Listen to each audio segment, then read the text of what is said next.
نور حضرت عبداللہ کی پیشانی سے غائب ہو گیا۔ صبح ہوئی تو حضرت عبداللہ نے فاطمہ شامیہ کا قصہ اپنے والد ماجد عبد المطلب سے بیان کیا۔ عبد المطلب نے رضامندی ظاہر کر دی۔ حضرت عبداللہ فاطمہ کے پاس آئے اور اپنے والد کی رضامندی کی اطلاع دی۔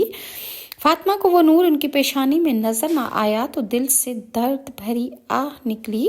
پھر کہا، اے عبداللہ، وہ نور جو تمہاری پیشانی میں مجھے محسوس ہوتا تھا، اس کا اقتباس کسی اور نے کر لیا ہے۔ وہ گوہر جو تیرے وجود کے صدف میں نے دیکھا تھا، کوئی اور اڑا کے لے گیا۔ چلیے، اب آپ سے مجھے کوئی فائدہ حاصل نہیں ہو سکتا۔ میری خواہش کا ستارہ تو ڈوب گیا اور میری آرزو کی چنگاری بجھ گئی ہے۔ یہ کہہ کر وہ بے مراد ہو کر اپنے وطن کو واپس لوٹ گئی۔